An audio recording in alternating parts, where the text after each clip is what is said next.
السلام علیکم ناظرین۔ پیارے ناظرین، جس دن اللہ کے پیارے نبی حضرت محمد مصطفیٰ صلی اللہ تعالیٰ علیہ وسلم کا وصال ہوا، وہ دن مدینہ والوں کے لیے رات سے بھی زیادہ کالا تھا۔ مدینہ میں ہر شخص رو رہا تھا۔ اس وقت ایک صحابی تھے جو ہل چلا رہے تھے، تو جب ان کو اللہ کے پیارے نبی کی وفات کی خبر پہنچی تو وہ زاروں قطار رونے لگے۔ پھر وہ صحابی دعا کرنے لگے کہ یا اللہ، جب ہمارے پیارے نبی ہی اس دنیا میں نہیں رہے تو پھر مجھے ان آنکھوں کی کوئی ضرورت نہیں ہے، کیونکہ ان آنکھوں میں ٹھنڈک اسی لیے تھی کہ وہ اللہ کے پیارے نبی کو دیکھا کرتی تھی۔ یا اللہ، اب مجھے یہ آنکھیں نہیں چاہیے، میری ان آنکھوں کی بینائی لے لے۔ اسی طرح سے ایک دوسرے صحابی حضرت عبداللہ بن انیس رضی اللہ تعالیٰ عنہ مدینہ کے بازار میں کھڑے ہیں۔ ان کو جب خبر پہنچتی ہے کہ رسول اللہ صلی اللہ تعالیٰ علیہ وسلم دنیا میں نہیں رہے تو وہ یہ صدمہ برداشت نہ کر سکے اور اسی صدمے میں وہ فوت پا گئے۔ جب آپ صلی اللہ تعالیٰ علیہ وسلم کا وصال ہوا تو اس وقت حضرت ابو بکر صدیق رضی اللہ تعالیٰ عنہ مدینہ منورہ سے 2 میل دور تھے۔ ان کے پاس میں جیسے ہی یہ خبر پہنچتی ہے تو وہ جلدی جلدی آپ کے گھر تشریف لے آتے ہیں، کیونکہ پیارے نبی کا جو گھر تھا وہ ان کی بیٹی کا بھی گھر تھا، یعنی کہ وہ ان کی بیٹی حضرت عائشہ رضی اللہ تعالیٰ عنہ کا گھر تھا۔ حضرت ابو بکر صدیق رضی اللہ تعالیٰ عنہ گھر کے اندر تشریف لائے تو بیٹی حضرت عائشہ صدیقہ رضی اللہ تعالیٰ عنہ نے جیسے ہی اپنے والد محترم کو دیکھا تو اس کے صبر کے بندھن ٹوٹ گئے اور اس کی آنکھوں میں آنسو جاری ہو گئے۔ یہ دیکھ کر حضرت ابو بکر صدیق رضی اللہ تعالیٰ عنہ نے حضرت عائشہ کے سر پر اپنا ہاتھ رکھا اور فرمایا کہ بیٹی صبر کرو، پریشان مت ہو، کیونکہ اللہ کا قرآن کہتا ہے کہ ساری کائنات چلی جائے گی، یعنی ہر ایک کو موت آنی ہے، چاہے وہ کوئی بھی ہو، باقی رہنے والی ذات صرف اللہ کی ذات ہے۔ اس کے بعد حضرت ابو بکر صدیق رضی اللہ تعالیٰ عنہ پیارے نبی صلی اللہ تعالیٰ علیہ وسلم کے قریب آئے اور کہنے لگے، بیٹی مجھے پیارے مصطفیٰ صلی اللہ تعالیٰ علیہ وسلم کا آخری دیدار تو کرواؤ۔ اس وقت آپ صلی اللہ تعالیٰ علیہ وسلم کے رخ انور پر کپڑا ڈالا ہوا تھا، یعنی سفید چادر ڈالی ہوئی تھی۔ جب چادر کو ہٹایا گیا تو حضرت ابو بکر صدیق رضی اللہ تعالیٰ عنہ خود بھی صبر نہ کر سکے، آپ کی آنکھوں سے بھی آنسو جاری ہو گئے۔ یہ دیکھ کر حضرت عائشہ رضی اللہ تعالیٰ عنہ فرماتی ہیں کہ ابا جان، آپ تو مجھے صبر کی تلقین کر رہے تھے، اب آپ بھی صبر کریں۔ پھر اس کے بعد حضرت ابو بکر صدیق رضی اللہ تعالیٰ عنہ نے رسول اللہ صلی اللہ تعالیٰ علیہ وسلم کی پیشانی کا بوسہ لیا۔ ناظرین، جس وقت ہمارے پیارے نبی حضرت محمد مصطفیٰ صلی اللہ تعالیٰ علیہ وسلم کا وصال ہوا، اس وقت حضرت عمر فاروق رضی اللہ تعالیٰ عنہ مسجد نبوی میں بیٹھے ہوئے تھے۔ ان کو جب کسی نے آ کر اطلاع دی کہ رسول اللہ صلی اللہ تعالیٰ علیہ وسلم اس دنیا میں نہیں رہے، یعنی اس دنیا سے رخصت ہو گئے ہیں، تو حضرت عمر رضی اللہ تعالیٰ عنہ جلال میں آ گئے اور انہوں نے اپنی تلوار ہاتھ میں اٹھائی اور تلوار لے کر کھڑے ہو گئے اور کہنے لگے، اے لوگوں سن لو، اب اگر کوئی مجھ سے آ کر یہ بات کہے گا کہ حضرت محمد مصطفیٰ صلی اللہ تعالیٰ علیہ وسلم وفات پا گئے ہیں تو میں اس کی گردن اڑا دوں گا، میں اس کو قتل کر دوں گا۔ یہ دیکھ کر سارے صحابہ کرام پریشان ہو گئے، کیونکہ انہیں معلوم تھا کہ اللہ کے پیارے نبی صلی اللہ تعالیٰ علیہ وسلم واقعی میں اس دنیا سے رخصت ہو گئے ہیں۔ ناظرین، اس وقت حضرت عثمان غنی رضی اللہ تعالیٰ عنہ ایک جگہ پر بیٹھے ہوئے تھے۔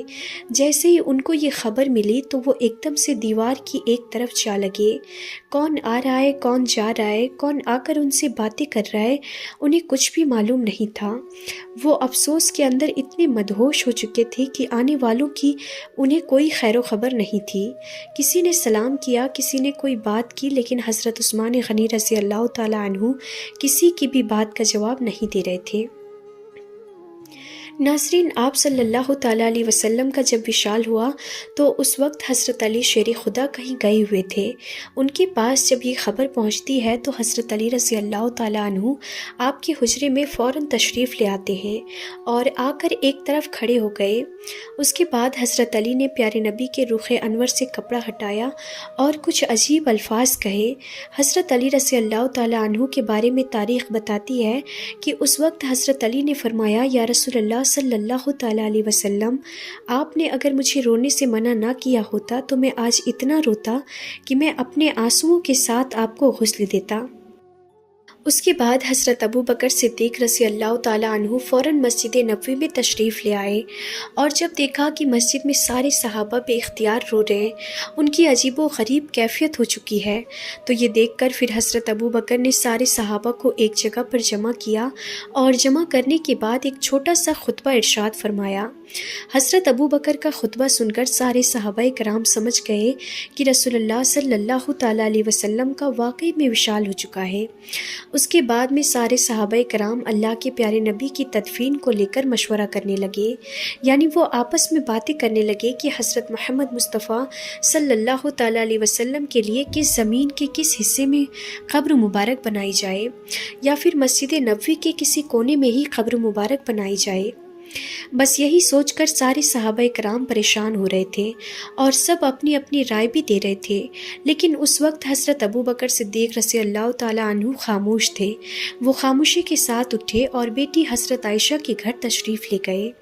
آپ نے اپنی بیٹی حضرت عائشہ صدیقہ رضی اللہ تعالیٰ عنہا سے سوال کیا کہ اے میری بیٹی عائشہ، سارے صحابہ کرام پریشان ہو رہے کہ ہمارے پیارے نبی حضرت محمد مصطفیٰ صلی اللہ تعالیٰ علیہ وسلم کی قبر مبارک کہاں پر بنائی جائے گی؟ اے بیٹی عائشہ، کیا تم نے رسول اللہ صلی اللہ تعالیٰ علیہ وسلم کی زندگی میں کبھی اس بارے میں کچھ سنا تھا؟ تو یہ سن کر حضرت عائشہ صدیقہ رضی اللہ تعالیٰ عنہا فرماتی ہیں کہ ابا جان، ہاں مجھے یاد ہے، اور اچھی طرح سے یاد ہے کہ ایک مرتبہ آپ صلی اللہ تعالیٰ علیہ وسلم نے یہ ارشاد فرمایا تھا کہ پیغمبروں کے لیے اللہ کا قانون ہے کہ پیغمبر کو جہاں پر موت آتی ہے اس کی قبر بھی وہیں بنائی جاتی ہے۔ تو یہ سن کر حضرت ابو بکر نے فرمایا کہ بیٹی، سنا تو میں نے بھی تھا، بس سوچا کہ اس کی تصدیق کر لوں۔ اچھا ہوا آپ نے یہ مسئلہ حل کر دیا۔ اب باپ بیٹی دونوں میں یہ اتفاق ہو گیا کہ اللہ کے پیارے نبی کی قبر مبارک وہیں پر بنائی جائے گی جہاں پر آپ کی روح پرواز ہوئی تھی۔ اس کے بعد حضرت ابو بکر نے سارے صحابہ کرام کو یہ بات بتائی تو ان سب میں بھی اتفاق ہو گیا۔ وہ بھی کہنے لگے کہ آپ صلی اللہ تعالیٰ علیہ وسلم کی قبر مبارک وہیں پر بنائی جائے جہاں نبی صلی اللہ تعالیٰ علیہ وسلم کی روح پرواز ہوئی ہے۔ اس کے بعد صحابہ کرام حضور صلی اللہ تعالیٰ علیہ وسلم کی قبر مبارک کھودنے کے بارے میں مشورہ کرنے لگے کہ آپ کے لیے قبر کون کھودے گا۔ اس وقت دو صحابہ کرام ایسے تھے جو قبر کھودنے کا کام کیا کرتے تھے۔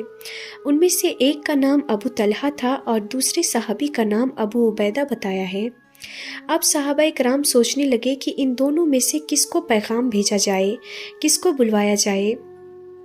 اس کے بعد حضرت عمر رضی اللہ تعالیٰ عنہ نے یہ فیصلہ کیا کہ پیغام دونوں کی طرف بھیج دو، جس کے مقدر میں یہ کام ہوگا وہ پہلے پہنچ جائے گا اور وہی قبر کھودنے کا کام کرے گا۔